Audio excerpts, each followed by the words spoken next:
Salut, je m'appelle Yann Langlais-Plante. Aujourd'hui, on vous propose de découvrir un trésor caché de la SAQ, le service de la gestion de la qualité. Au-delà des milliers d'analyses qui sont effectuées dans le laboratoire, le service de la gestion de la qualité s'est vu confier par la SAQ un mandat de support scientifique aux différents secteurs de l'entreprise, dans le but de s'assurer que les boissons alcooliques que la SAQ commercialise sont sécuritaires, de qualité et étiquetées de façon à bien informer le consommateur. Le tout dans le respect des règles, règlements et lois auxquels la SAQ souscrit. De plus, la gestion de la qualité et le laboratoire offrent un support scientifique au corps policier du Québec, ainsi qu'à la Régie des alcools, des courses et des jeux dans l'application des lois ayant trait aux boissons alcooliques. Découvrons ensemble aujourd'hui ce qui occupe et parfois préoccupe nos chimistes, analystes, avec France No, chef de service à la gestion de la qualité, et Nicolas Anger, avocat au service juridique de la SAQ. Vous écoutez Sous le bouchon, épisode 18, la face cachée de la gestion de la qualité.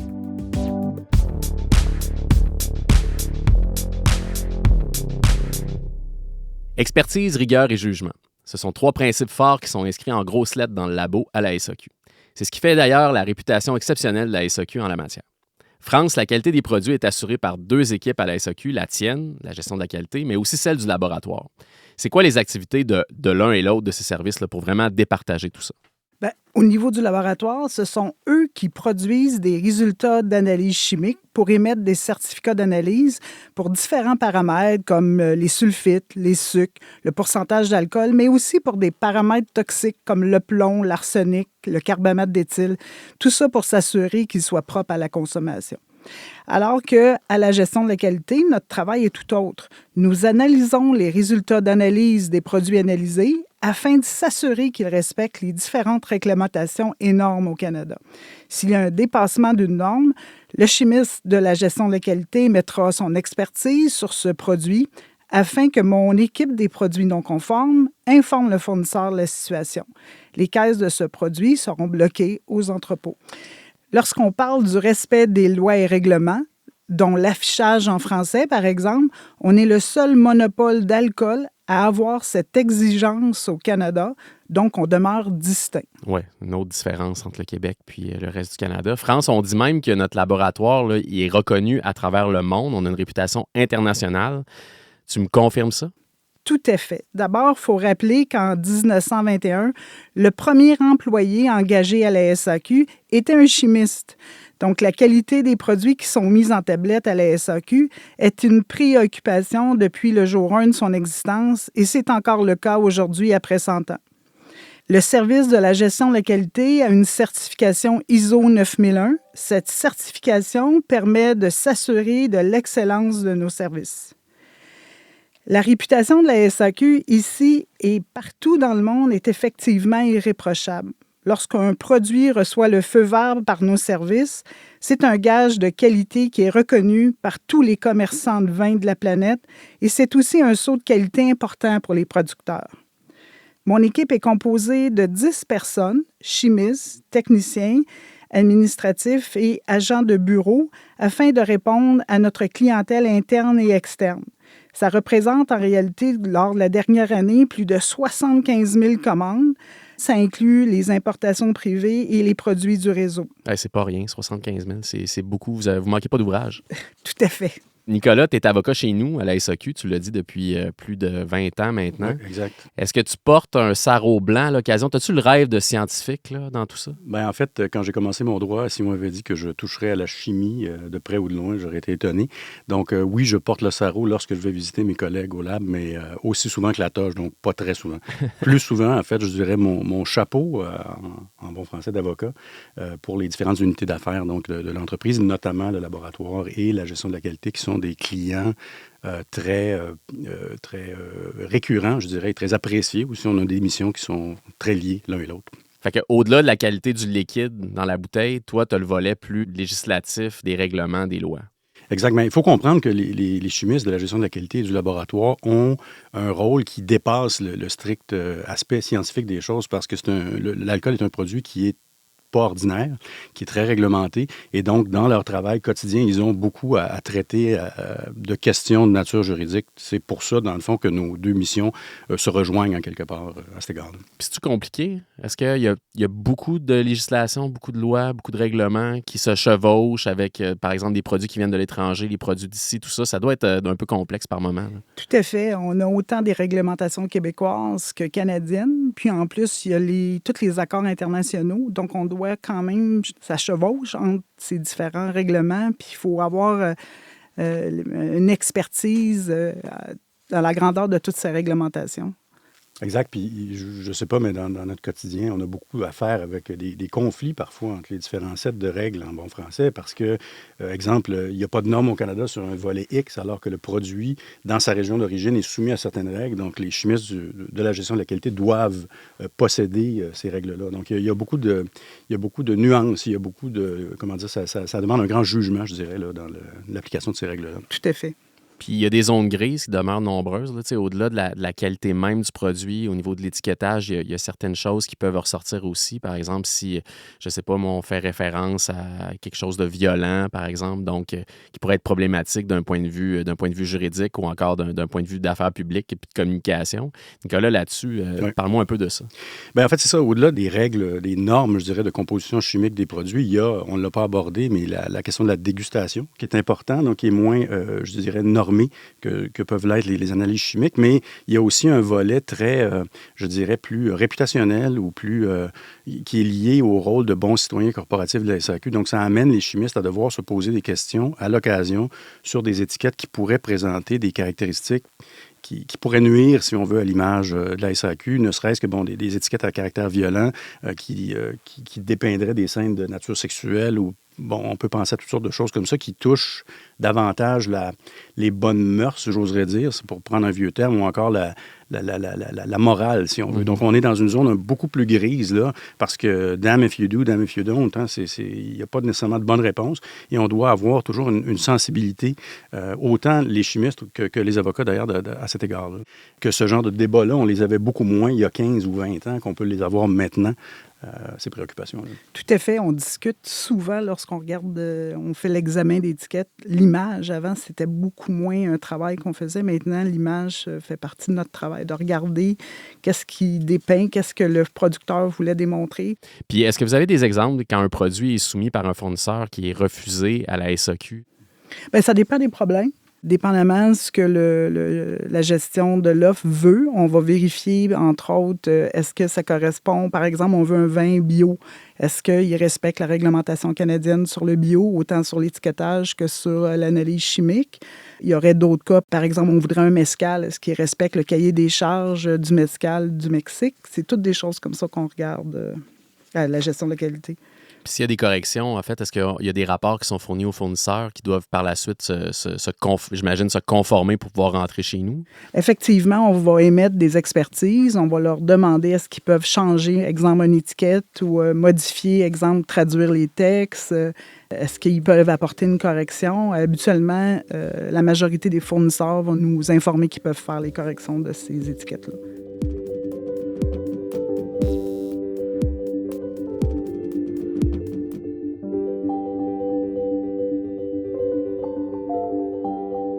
On a aussi des dossiers à traiter avec les autorités. Par exemple, est-ce que la SAQ a déjà été impliquée dans des histoires de produits falsifiés, de fraude? Si oui, comment vous êtes mis au courant, vous, comme expert? Puis, quel protocole d'intervention vous appliquez, vous déployez à ce moment-là, Nicolas? Oui, bien, je vais laisser France parler du protocole de rappel comme tel, mais la porte d'entrée va souvent être, ça pourrait être une plainte d'un consommateur, par exemple, qui nous amène à détecter une problématique avec un lot ou un produit en particulier. Ça pourrait être une problématique vécue dans une autre province, dans un autre pays. Donc, ça va entrer de différentes sources parce que nos contacts à la SAQ avec les différentes autorités sont assez constants, je dirais, autant que les corps policiers que les autres régies des alcools canadiennes, par exemple. Puis France, sur les rappels? On va intervenir auprès des services juridiques, on va aller voir les entrepôts, on va tout vérifier, est-ce qu'on a le produit, on va informer même marketing parce que le produit ou l'image est peut-être sur SAQ.com. Fait qu'il y a toute une séquence des étapes à faire, à mettre en place. OK, parfait. Nicolas, je devine aussi que tu es impliqué lors de décisions à prendre qui sont un peu plus politiques, peut-être. Le retrait des produits russes, par exemple, qu'on a vécu au début du conflit avec l'Ukraine, je pense que c'est un bon exemple. Ça, c'est ta décision, c'est votre décision au service juridique là-dessus? Non, il faut comprendre que nous, on a un rôle conseil, premièrement, donc on n'est pas décisionnel, mais ce genre de décision-là, ce genre d'implication politique-là, la SAQ, il faut comprendre qu'on a un mandat qui est commercial. On va se baser sur des considérations commerciales, mais il est entendu que notre actionnaire unique, en fait, étant le ministère des Finances, s'il y a des demandes ou en fait des orientations politiques que prend le gouvernement, bien, c'est évident qu'on va y répondre. Mais il ne faut pas penser on prend parti ou qu'on s'implique au niveau politique. Puis d'ailleurs, c'est pour ça, je pense, qu'on a une société d'État qui a un conseil d'administration qui est distinct d'ailleurs. Oui, c'est ça. La SAQ ne fait pas de politique. Non, exact. Dans d'autres situations, quand on lit dans les journaux qu'un produit étranger est toxique, qui est retiré du marché en France, aux États-Unis, là, des fois, on voit des nouvelles passer là-dessus. Est-ce que s'il est disponible sur nos tablettes, on fait quoi? On le retire systématiquement du marché ou on prend un petit peu de temps pour réfléchir, on questionne? Bien, normalement, on va avoir un avis, soit qui va venir de Santé Canada, soit ça va être nous, dans certains cas où on va avoir détecté par le laboratoire un paramètre analytique élevé, soit c'est l'Agence canadienne d'inspection des aliments, soit c'est une Société des alcools du Canada qui va nous informer. Des fois, c'est des fournisseurs. On transmet la communication à la haute direction. Après, tous les autres services impliqués à la SAQ, comme par exemple les ventes, l'entrepôt, les acheteurs, les succursales et éventuellement les clients. Il y a tout un protocole qui est mis en place. Dans ma tête, je pense à l'arsenic, par exemple, dans les vins américains. Là, ça avait circulé pendant un certain temps.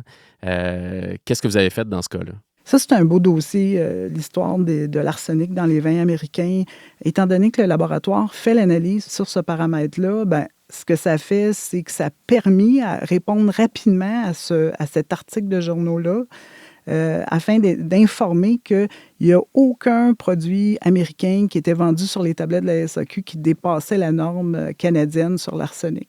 Il faut savoir qu'aux États-Unis, il n'y a pas de norme d'arsenic dans les vins. Il l'a dans l'eau potable, mais pas dans le vin. Donc, au Canada, on a pu donc respecter la règle parce que le laboratoire de la Société des alcools est en mesure de démontrer que toutes les analyses qui avaient été faites sur les vins américains, on n'avait aucun produit qui dépassait la norme. Vous jouez aussi un rôle lorsque les autorités effectuent des saisies de produits dans les bars et restaurants ou ailleurs. On se rappelle de la police des liqueurs à l'époque de la commission des liqueurs. Exact. À quel niveau on intervient maintenant? Là? Les règles ont changé depuis les années 40, 50, là. Nicolas, là-dessus? Oui, bien en fait, il faut comprendre que depuis la création de l'ancêtre de la SAQ, la commission des liqueurs en 1921, le système, en fait, qu'on a au Québec est curieusement, même si on est en 2023, basé sur une notion de prohibition. Tout ce qui n'est pas expressément permis est interdit.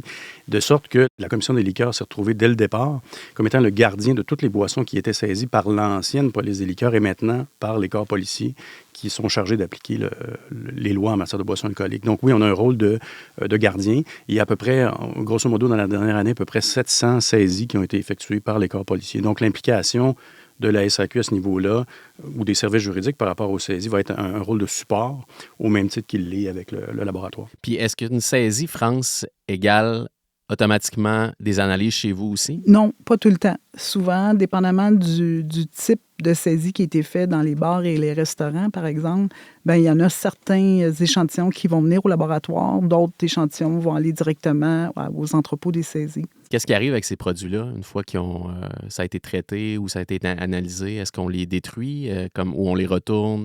Il faut comprendre que la SAQ, dans son rôle de gardien des boissons, est un membre, ou est un chaînon, je dirais, de la chaîne de possession qu'on appelle en droit des boissons saisies par les corps policiers. Donc, le début commence par la saisie et ça va se terminer par un jugement qui va soit ordonner la remise des boissons, ce qui peut arriver, et aussi, dans la plupart des cas, la confiscation. Donc, la SAQ, à ce moment-là, va faire détruire les produits et les contenants conformément aux règles environnementales, évidemment, en vigueur.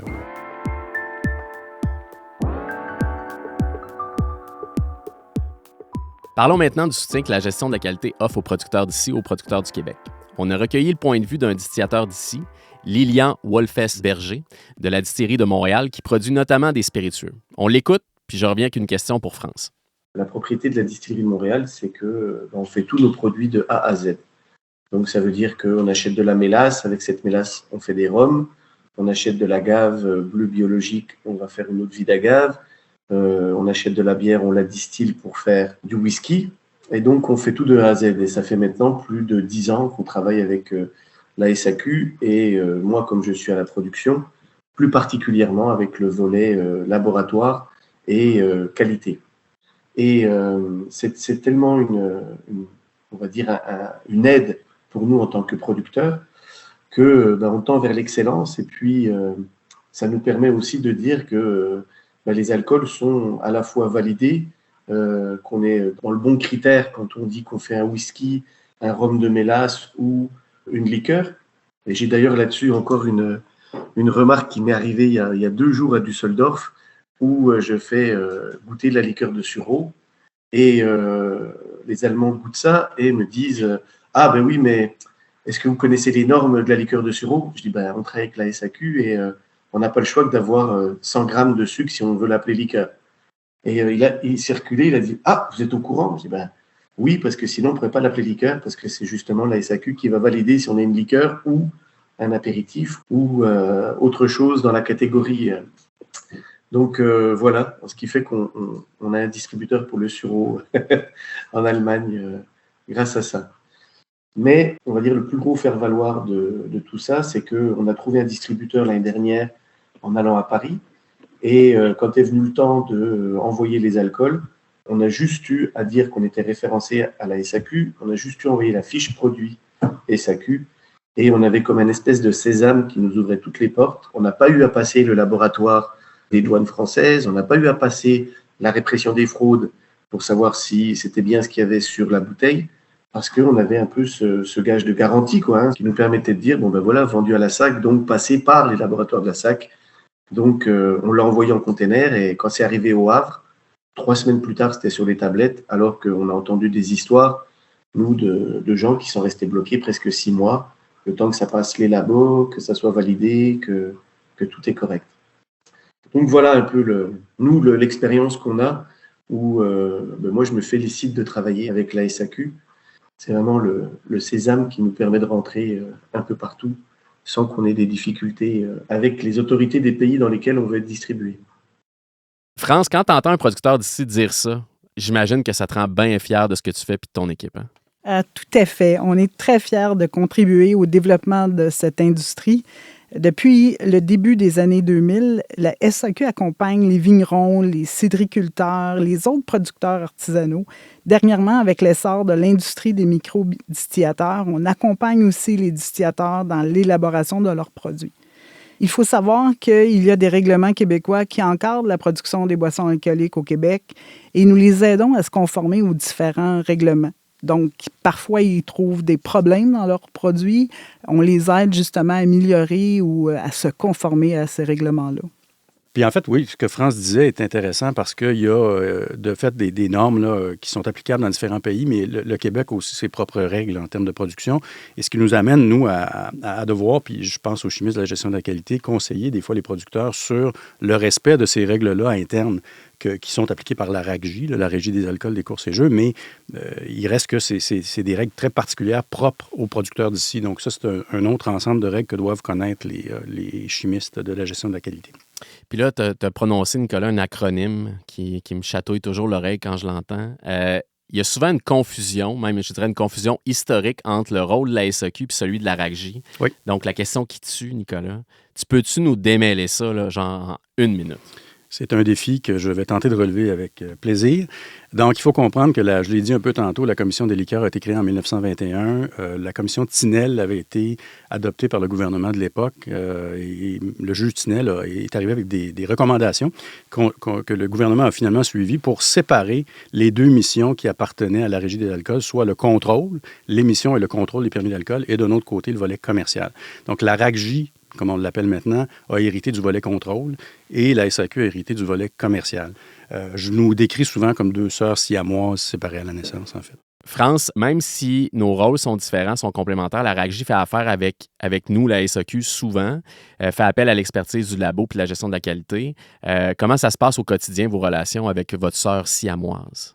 les inspecteurs qui se promènent à travers le Québec, aller prendre justement des échantillons pour faire la vérification des produits qui sont vendus sur le territoire québécois, bien, ils utilisent notre laboratoire afin de faire analyser ces échantillons-là. Les chimistes de la gestion de qualité, quant à eux, vont émettre une expertise, comme Nicolas disait tout à l'heure, en fonction des règlements québécois.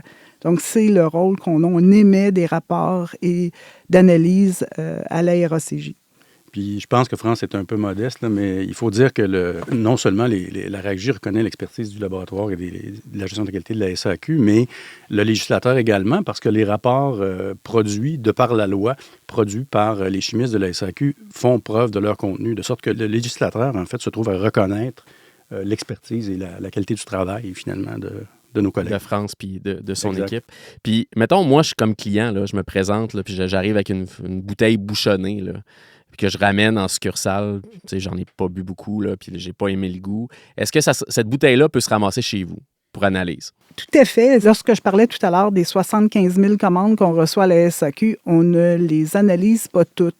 Donc, ce qui fait que certains produits peuvent se retrouver sur les tablettes et avoir, par exemple, une bouteille bouchonnée ou une bouteille qui a refermenté.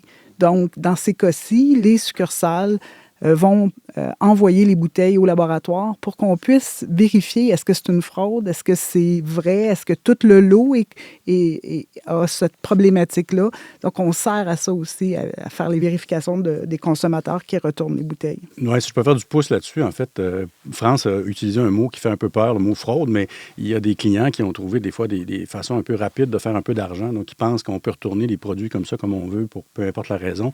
Mais je dois dire que je ne veux pas faire peur à personne, mais le laboratoire et la gestion de la qualité veillent au grain là-dessus. Et si effectivement on détecte des retours qui sont à l'évidence, par exemple le produit n'est pas le même que celui qui était dans la bouteille initialement, bien là, il y a des décisions en conséquence qui vont se prendre, effectivement. Merci France, merci Nicolas. Vraiment, c'est intéressant. C'est vraiment un rôle vaste. Puis je pense que le titre de notre épisode est bien choisi, la face cachée. C'est vraiment un aspect de la SAQ qu'on ne connaissait pas. On va profiter de l'occasion, France, parce qu'il ne te reste pas beaucoup de temps à la SAQ. Je veux profiter de ton passage à Sous le bouchon pour te faire un coup de chapeau. Puis je pense que Nicolas va joindre à moi pour te saluer. Tu quitteras bientôt pour la retraite. J'espère que tu as apprécié tes 34 années à la SAQ. Écoute, c'est pas rien. Quand on y pense, tu as été active à la gestion de la qualité puis au labo durant près du tiers de l'existence de la SAQ. Je ne veux pas te vieillir, mais c'est tout un morceau quand même. Tout le monde reconnaît ta rigueur, ton expertise, même à l'international. Tu as contribué, toi, personnellement, mais aussi toute ton équipe à la réputation du contrôle de la qualité de la SAQ. Si aujourd'hui, le labo et la gestion de la qualité ont cette réputation, bien, il y a beaucoup de toi là-dedans, puis on tenait à te lever notre chapeau et à te saluer, vraiment. Nicolas, toi qui es à la SAQ depuis 24 ans... 25. 25. On compte sur toi pour poursuivre le travail, évidemment, avec celle qui va remplacer ou celui qui va remplacer France, mais... C'est comment travailler avec une femme rigoureuse comme France pendant autant d'années? Bien, je dois dire que c'est un plaisir, en fait, parce que France a, oui, effectivement, beaucoup de rigueur, puis la fonction exige ça. C'est la nature de la bête, un peu, mais par ailleurs, une grande écoute aussi. Donc, puis ça, je pense que c'est une qualité qui est très appréciable chez un gestionnaire de la gestion de la qualité, dans ce sens que tout n'est pas noir, tout n'est pas blanc. On l'a dit tantôt, c'est beaucoup de la zone grise. Donc, l'écoute est très importante. Donc, elle n'hésite pas à nous challenger et à se faire challenger elle-même, en fait, dans ses décisions. De sorte que ça, je pense que c'est une qualité que j'espère voir dans son successeur ou sa successeur. Et au fil du temps, bien évidemment, ce genre de relation-là mène à d'autres relations. Puis, je perds une collègue aujourd'hui, ou en fait bientôt, malheureusement, mais je conserve une amie que je me suis faite au fil de ces longues années-là. Un gros merci à vous deux. France, bonne retraite. Merci. Nicolas, merci de ton passage. Grand plaisir. Sous le bouchon, puis on se reparle bientôt. Ça a été un plaisir. Salut.